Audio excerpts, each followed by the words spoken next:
It's on. It's on. Now it's on. It's on. So we're going to talk about suicide today because it's Mental Health Awareness Week next week. So might be being watched after that, but that's why we're doing this podcast, and we're going to focus on suicide because it's something that both of us have experienced. But the reason I really wanted to talk to you about it, even though it is something that both men and women do, is because most suicides are committed by men.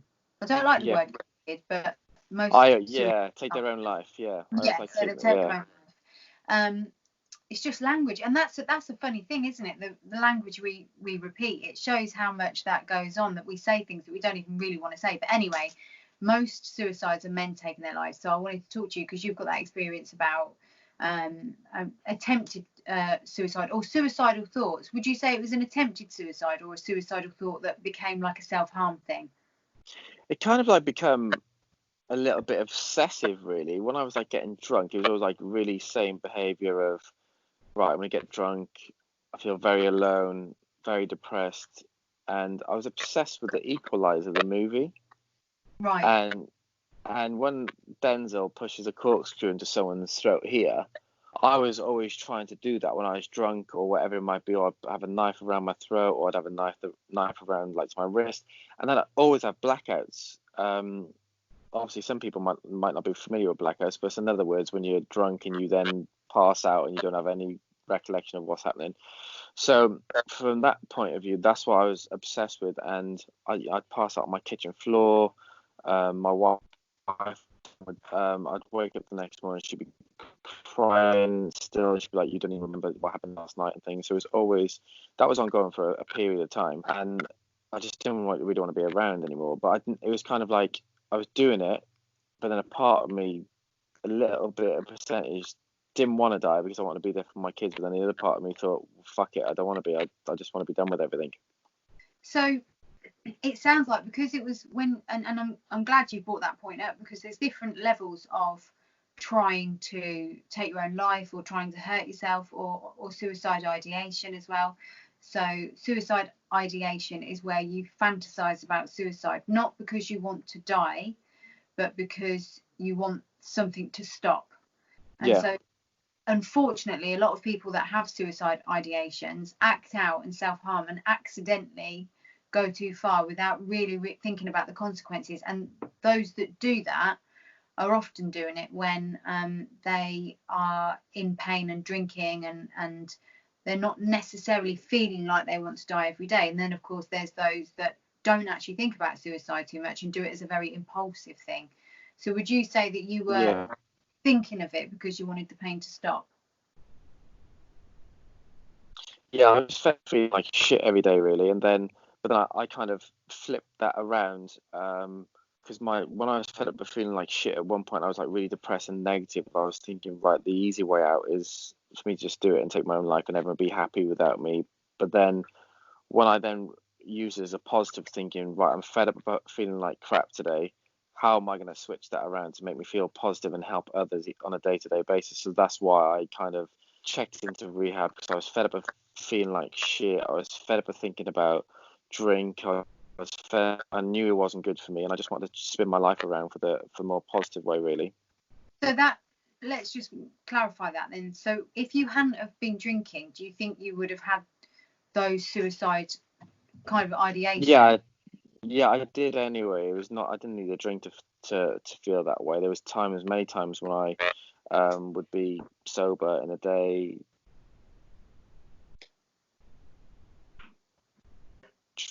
I would want to go and do it, but then I'd eventually, I just would calm down, and then I'd drive home, and then that would be it. But I didn't need a drink for me to have those thoughts. It was pretty much every day, for a long period of time, and I would just drive off in my car. I'd be in tears somewhere in a car park, just wanting to do it. And that was happening on a regular basis for a long time. Did you ever go to the extreme of finding out about how you could do it successfully? Because, it sounds like you had quite impulsive moments of wanting to hurt yourself, thinking about suicide, but actually holding a knife to your throat what people don't know is that it's actually very, very difficult to slit your own throat, and there's a reflex in the brain that actually stops you from doing it. So people often slash their wrists, or they try and slash their throat, but the brain will protect you from doing that. So whereas, you know, you might watch a film, and I suppose a lot of young men and women have been in that position where they watch something and they see something, they don't realize that certainly with cutting yourself, it's very, very difficult to kill yourself that way. And it's one of those things that people do as an impulse rather than as a planned act. And there's the difference between ideation and definitely planning it thoroughly. And that's what's probably been the saving grace for you, is that it was an ideation of wanting things to stop, but not necessarily wanting to die. Have you ever been able to work out? I literally used to Google like the best, quickest ways to end things. Many times I'd have, you know, tablets and things in front of me, and I wanted to do it that way. But then I would also read up as saying, well, if your body does shut down, your brain is still aware of everyone around you, but your body just literally caves in, and that's how you die. So Yeah. it's not really nice for anyone in the end. So I was thinking, well, that's not the way I want to go, because people who'd be around me, I'd be aware of their emotions, and then I'd be literally dying, and then my family would be watching me. So I didn't really want that. Yeah. And then also I didn't really like the idea of hanging myself. So mine was always to probably, you know, use an object like a knife or something. Yeah. It's quite mad, really, because when I checked into rehab, when they say, have you ever tried taking your own life, and the actual therapist or counselor in there was very experienced, and he was just like saying, oh, I bet you tried doing it with a knife then, did you? He said, what is it with you you drunks, you always try and do it with a knife. But And do you think it's because you are drunk when you're trying, so your sort of logical thinking goes out of the, you know, it's more self-harm then, isn't it? It's not going to be effective, because like I say, your brain stops you from cutting your own throat. Someone else would have. I know this is quite a dangerous thing to talk about, but it's important. Your brain will naturally, your brain is like your best friend. It wants to keep you alive, so it tries to stop you doing things. And cutting yourself is really difficult to cut deep enough to cut your own artery.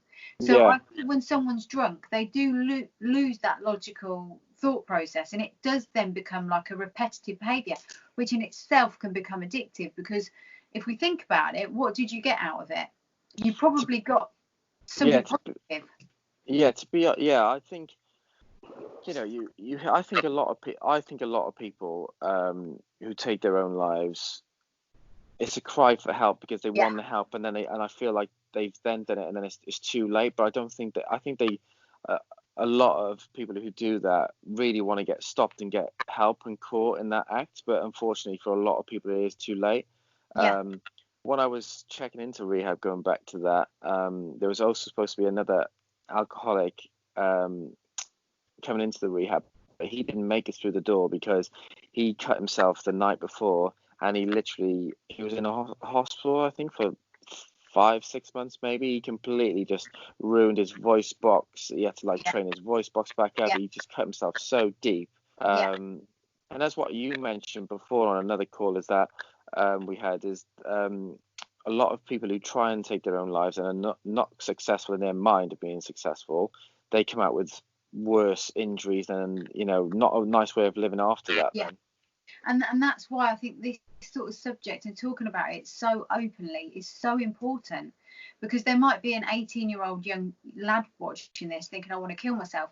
Actually, the chances are, even if you do something like throw yourself in front of a train, I told you that story in Yeah, you know, I know a woman, worked with a woman that did that and ended up multiple amputee, as well as being very depressed. So now yeah, you've got more problems. And I think that, like you say, you can damage your voice box. Your brain will try and stop you from killing yourself. So you end up with this really awful, disability afterwards. yeah, And also more psychiatric problems, because now you're going to feel even more different or even more damaged than you were before. So I think what I try and talk to people about in clinical practice is the difference between wanting to die and the fantasy of suicide, as in a way to stop the pain or a way to feel like you're not a burden to everybody else. Because I think that's the other thing. People often feel like they're a burden.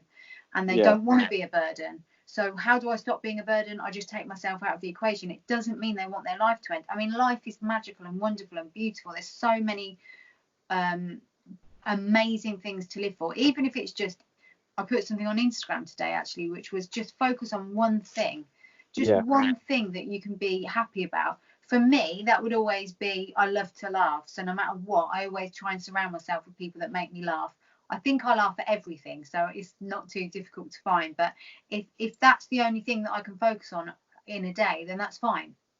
And I think that's where I think you posted something the other day, didn't you? Is like, this is me 90 or 95% of my time, and it was just like literally laughing. I think that's important. I think but then again, for you didn't just arrive at that moment and thinking, right, I'm really happy now, I'm laughing all the time. You went through a lot of fucking pain yourself. So, you had to then, you started from scratch thinking, in your own mind, you were thinking, I'm fed up with feeling like shit. How am I going to spin this? So I think for a lot of people, the only advice, and by the way, when we're talking about people taking their own lives, I don't want anyone to get in their mind thinking, right, well, if I am going to take my own life, I'm going to make sure that it definitely happens and I die, because the point of this, what we're doing is because we're trying to prevent it, because there's always light at the end of the tunnel. Even if you feel that in that moment, it's a bad day, it's not a bad life, just keep cracking on and you will find light of it. And that's why I think I might have said this to you or someone else, the film Annie. I loved Annie as a kid. Yeah. But the song, The Sun Will Come Out Tomorrow, there's so much in that. If you look at that, it doesn't matter if it's 6 months or a year, there will come a point. And you're speaking from experience, I'm speaking from experience, but you're a mental health advocate, I'm a psychotherapist. We've both been through some difficult times, and we're both here now finding our strength in doing something that we enjoy, which is helping other people. And I think learning to pay it forward. There's a great film, another one, I don't know if you've ever seen it, with Bruce Willis, called Pay It Forward. It's a beautiful film, and it's a Disney film, but it's for adults as well. It's a great film. If you haven't watched it, watch it. But the idea is that you can go through something, you can feel that pain, you can come out on the other side, and you can have that light bulb moment of, okay, let me learn more about myself, and let me learn more about other people in order to be able to do something to stop it. And that's, you made a good point there. This isn't about how to commit suicide. That won't work. So if anyone's watching and think, well, I won't take tablets because, what David said, I won't cut my own voice box, I won't throw myself in front of a train. Actually, what we're saying is, you could take an attempt on your life, you could try and hang yourself, you could do anything, you could end up paralyzed from the neck down. You're not guaranteed to die anyway, and there's something positive and wonderful and magical going to happen in your life. You just have to know that people care. The problem is, and this is a really important point to make, everybody is busy. Everybody's in their own heads. Everybody's got problems. And I think when you're the person that's suffering, what you forget is that sometimes people aren't available to you, not because they don't love you, not because they don't care about you, because they might have their own problems or are such a busy life that they haven't stopped to look around them. It's not because people don't love and don't care. We sometimes all forget to check in on our friends because we might be consumed with our own things. And I think there's a lot of people out there, men and women, that feel like they're a burden or feel like nobody cares, and that's simply not true. So I've learned to be really comfortable with dealing with things by myself, but I do reach out if I need to. What about you? Are you at that point, or do you always need people around you to make you feel okay, or help you to feel okay? Sorry. No, I don't. I always like my own space. I don't. When I feel like things are getting too much for me, I like to be on my own a little bit more now. Whereas like before, I was the opposite. I was used to be with my overthinking. I would always get carried away with different scenarios. Then I would just become obsessed with, right, I don't want to be here. But now I'm really happy with when I'm on my own. I can think of. I know how to control my thoughts a lot better.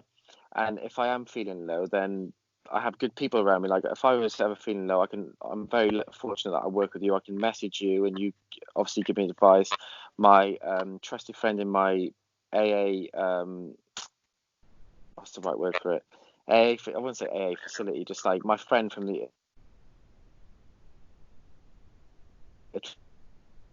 back of his hand. He's an older person, and it's like when I feel low or I need a lift in life, you message me when I need that lift. It's quite weird, really. So I do have trusted friends. I don't really, because let's be honest, most people that you speak to, if you speak out of 100%, 80% don't give a fuck anyway. So there's no point like speaking to too many people. You just need to find those trusted friends who want to listen to you. And I think that's so. I'm going to reframe that and say it's not that they don't give a fuck. It might be. I disagree. I think they don't give a fuck. There's a lot of people that don't, for sure. And so what you've said there, and I always think this as well, surround yourself with 5 people, just 5, that you're willing to give as much to as you're willing to get back from. You're not always in the position to give. Sometimes you've got to sort yourself out and then you can give back in the end. But I think that's what I've learned since retiring from football, is that I surround myself with people who are happy to give something to me, who don't want something in return. Whereas before, I used to just have people who just all, whether that might be going on nights out or they want fucking something for free, like in terms of football tickets or go to games, events, whatever. But now I'm like, for example, like me and you talk, and I spoke to my AA sponsor, and you don't want anything from me. You're happy to give me advice and stuff without something in return, whereas not many people are like that. So that's what I try to focus on. But you're like that as well now. You're really, and I think this is the point, that if you can get there after having the life you've had, that anyone can do it. Where you'll say the same. You'll say if you're not all right, give me a call. And it is a balance. I mean, I'm not much of an asker, because I think I'm in such a habit of it's a bit of a downside to doing the work that I do, is that I'm a natural interviewer. I ask questions, I don't really talk. And when I have my personal therapy, which you have to have as a psychotherapist, and when I have my supervision, I find it really difficult to talk, but not because I'm embarrassed or I'm holding on to anything, more because I don't actually really have much to talk about in terms of deep emotional issues anymore. But I've done it, and I think that's another really important point. At some point, you just get really good at managing everything and balancing everything, and then you don't have to always talk about stuff. You can just reach a point where the friendships that you have are give and take, and they're more balanced, and they become more about what can we bring to each other and what's the benefit of this relationship. Because you don't have to have 40 friends. You could have 4 friends and then acquaintances where you've got really good boundaries with. And I think that was one of the things that maybe you didn't have before, which was boundaries. But then I think that's one thing that I've actually learned now, is that I remember in one of my trusted friend, again from the Fellowship of Alcoholics Anonymous, he always used to say to me, he'd be like, if someone didn't like me, or when I was going through my divorce, and she'd be thinking a certain way, and I'd be like, why is she thinking like that? And blah, blah, blah. Why do you don't need to know. That's her shit. Like, let her deal with those things, and you just focus on yourself. And as soon as you come to terms with that, of not wanting to know why constantly, you find a lot of peace within that. It's a difficult skill to get hold of and learn. It is difficult, but it's practice. It's like I always say, building muscle or learning to run a marathon. You have to train yourself to be able to run 26 2-point miles. You don't get there overnight. It's a practice. Yeah, so that's what I think I trained myself a lot. But then also, I'm not, making out like I'm fucking a miracle worker and I'm like an angel from a day-to-day basis. I still fuck up daily. That always happens daily. I'm just one of these guys, just fuck up. But that's the point. I'm not trying to make out that I'm perfect. That's just one of those things. But I think the perception of a lot of people look on the outside thinking, well, if you're an advocate for mental health, you should be perfect. That's not the point. I'm still a human, and you still make mistakes. And let's both admit to this, because this is something that the phrase that I use for myself when people ask me why I'm so open.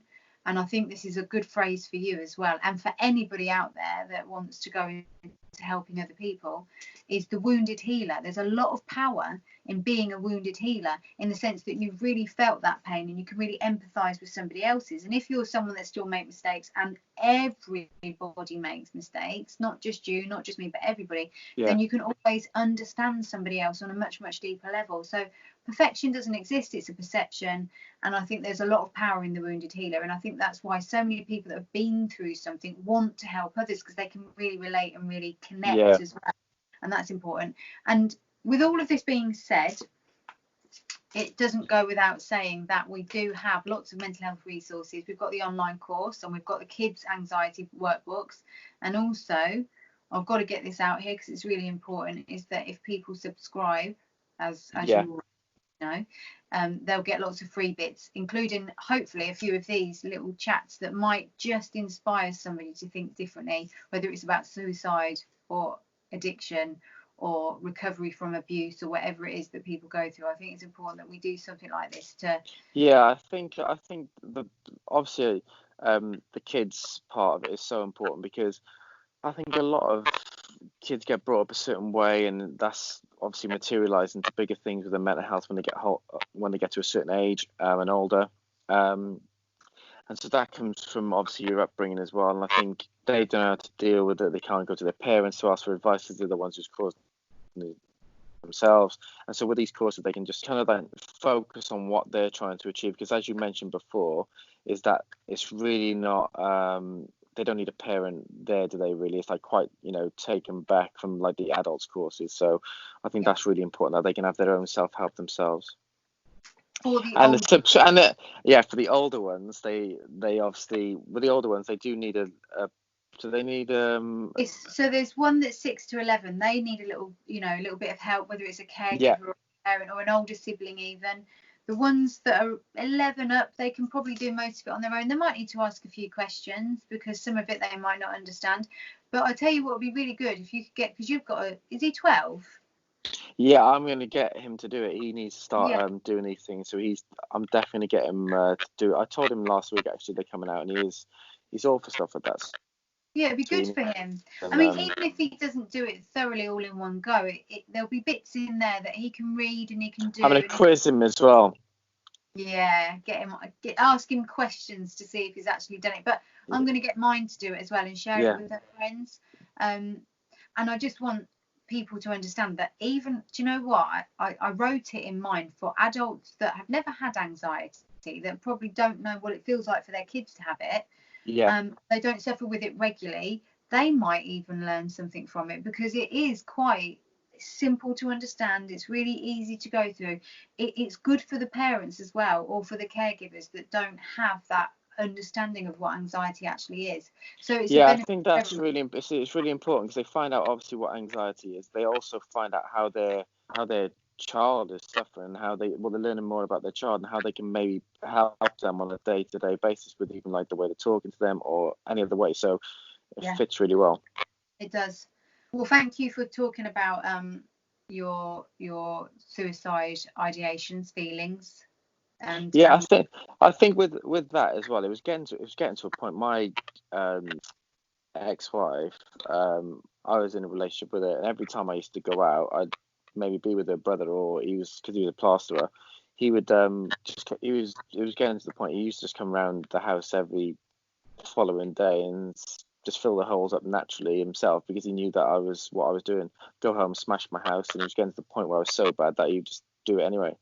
So I was that predictable. Well, do you know what? That just shows you, I'm glad you've said that, because what happened was your brain fell into the habit of doing those things. Yeah. Even if you would do it when you were drinking, it became habitual. And breaking the habit of anything, whether it be that type of behaviour, whether it be drinking, whether it be smoking, whether it be, I don't know, surrounding yourself with the wrong people, breaking the habit of anything is the start. Yeah. And I think what would be really good is I'll do another chat with you like this to go into how to break habits and talk about neurological pathways a bit more, and with you to use both of us as an example, because I think there's one thing putting this kind of information out there, but then if people don't know what to do, obviously the course is going to be able to help everybody with that, but I think these little snippets will be useful as well. So thank you. I think it's important. I think as long as I agree. I think as long as we're putting the information out there and people can break the habits and break the way they're thinking down, rather than just saying, well, do this, because I think everyone's different, aren't they? So little bits, pointers here and there will help certain individuals. And I really want to make that point, actually, and it's really important that you brought that up. I'm really glad you did, because sometimes I forget. What we suggest when we're talking and our experiences and your experience, that's not what's going to work for everybody else. With the Crystal Matrix online course, it's very self-paced. And it is made, that especially the bit towards the end is made to be so that whoever's doing it can fit it to their way of doing things, not somebody else. just because somebody else meditates for 15 minutes every morning and that's cured them from their thoughts or from their behaviors, it doesn't mean that works for everybody. Yeah. So, when people listen to us, I think I'm glad again that you brought that up, because I want people to know it's about finding what works for you. Yeah, I think, and it's quite it's not funny, but like, that's the thing, isn't it? And a lot of people would be like, well, what will work for me? And Yeah. well, I can't give you that answer, because I can only recommend these certain things. And if you find certain things that can help you, then great. We just all need to get to that level of finding what works for us and then keeping that routine. I think for me, routine was key. And 100%. if you hear anyone who suffer with mental health problems or addiction, they all routine. And so I feel that you need to find your own way, and that's what you mentioned there. It's all, I think that's what I like, is about the self-paced, because on the course, a lot of people, when you hear about, oh right, you have a course, they always say, when does it have to be done by? But it's not. You just do it. You just do it. Yeah, you should, do it when you want. Obviously, you need to put work into it, because like anything, or achieve great things, you need to work hard at something. So it's still the same thing. And then you just, as you mentioned, they just find these certain things that sit well with you, and then hopefully that'll help you along the way. And as a final note, people that don't already know, there is the 7 hypnosis Yeah. And I keep saying this, and it's at the beginning of the course, but I'll say it as well. They need repetition over and over and over and over again. Say the saying. Repetition is recognition, David. There we go. It's not a call that I don't fucking hear that. One day you're going to say that in your sleep. Oh, honestly, I can't believe that. That proves I don't listen to that saying, because you say it all the time, and I don't even know what you're saying. I just say that. It's really not working with you, isn't it? Yeah. You nightmare. Well, I've got to let you go, because you've got to go and do some important things now, haven't you? Yeah. Thank you very much. No, it's always a pleasure to see your lovely face and your big smile. Oh, I thought you were going to say my... No.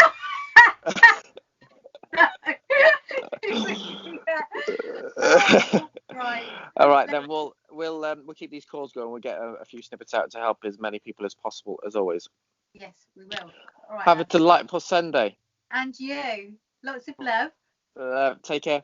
Bye-bye. Bye-bye. Bye. Bye.